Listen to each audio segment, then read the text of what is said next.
Hey everybody, so today's video we're gonna talk about sourdough.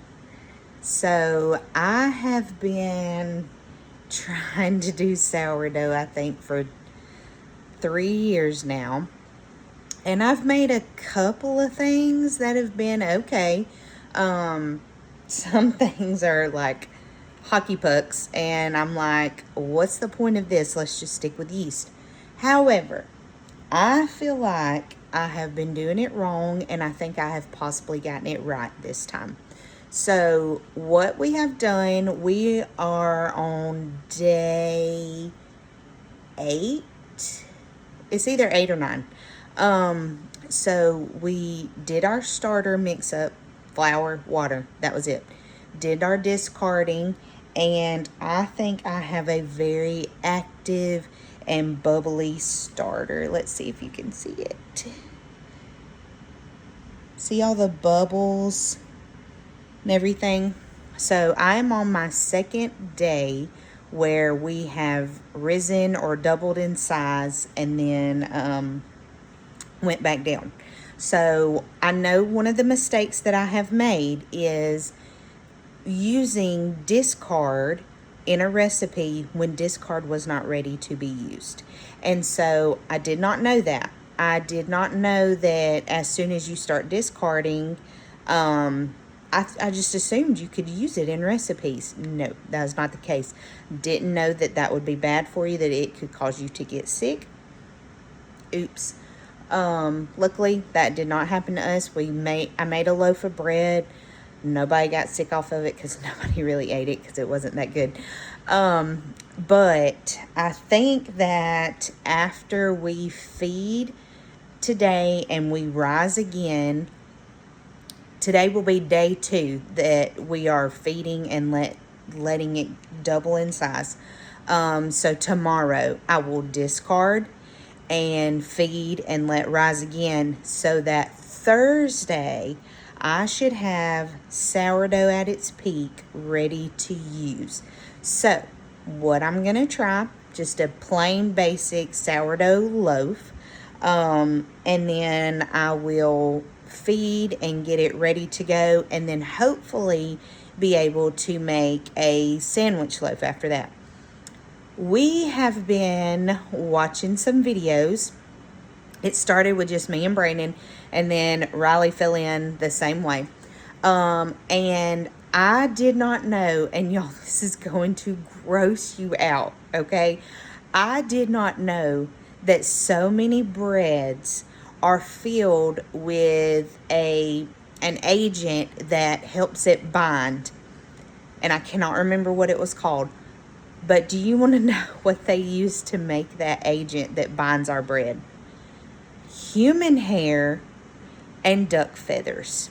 Yes, human hair and duck feathers. Now, if you're one of these, I'm going to keep buying the same thing from Walmart. I don't really care what you have to say. That's fine. That's fine. But I thought that was just so disgusting.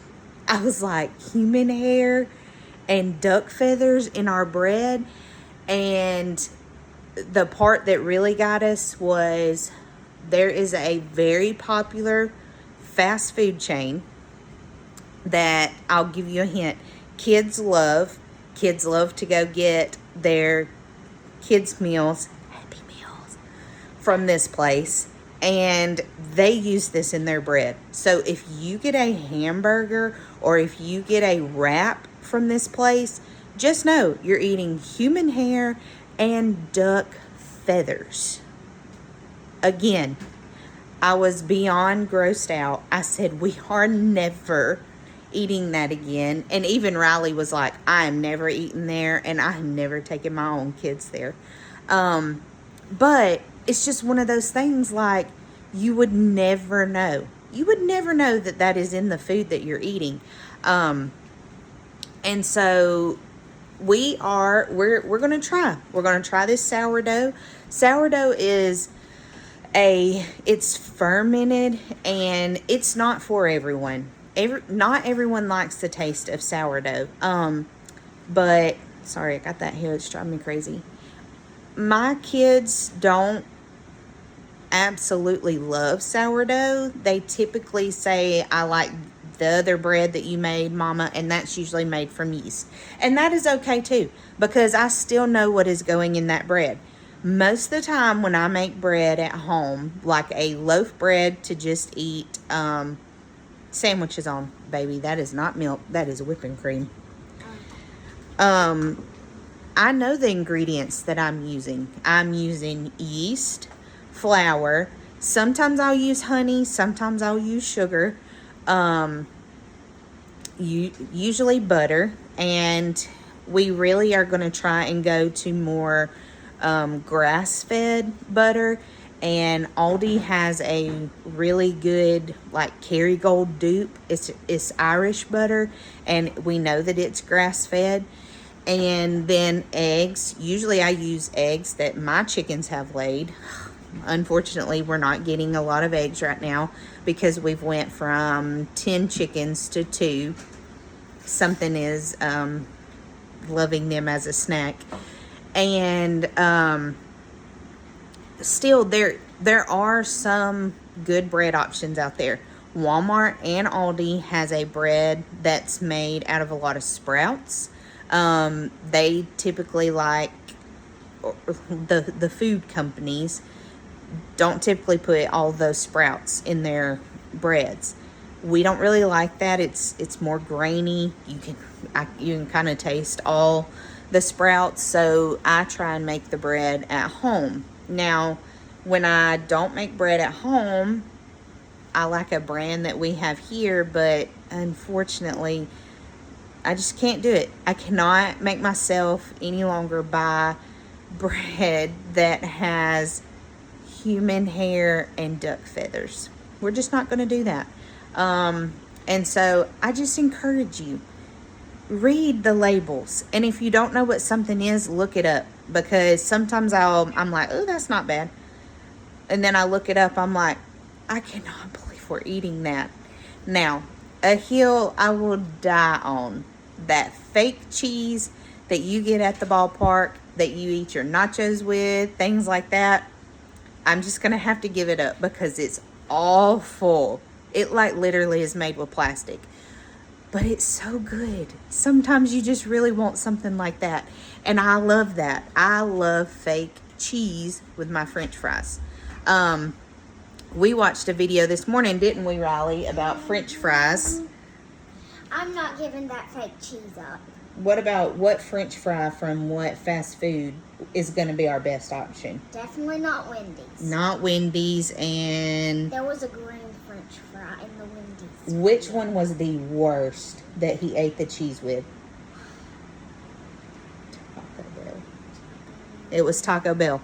Taco Bell French fries, stay away from them. Which you can kind of look at those French fries and tell those are disgusting. Haley, that is you. Stay away from Taco Bell French fries.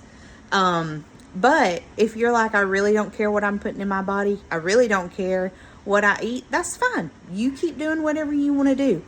But I will say, I have gotten more aware of reading the backs of things, reading the backs, the labels, the ingredients, the origin of where it's from. You wouldn't believe how many seafood products that are frozen come from China. Why do we need to be eating seafood from China? We have the Gulf where we can get fresh seafood if you have a local place like that. Luckily here in Tupelo we do. We have someone who will go down to the Gulf. You can even call him. Call him on Thursday. If he's going on the weekend, he'll have it back to you Monday or Tuesday. And that's a really great option. It's just you have to put in the time and the research to find it. So if you have any questions for me about sourdough, I probably cannot answer them because it's taken me a long time to even get mine to where it is. I will say, I only use unbleached all-purpose flour when I bake, all-purpose and bread flour. It's unbleached. It's not enriched with anything. Usually I use the King Arthur brand. I'm trying to find something that's cheaper. So if you know of something that is cheaper but still of good quality, please let me know. And then I do not use the water out of our sink.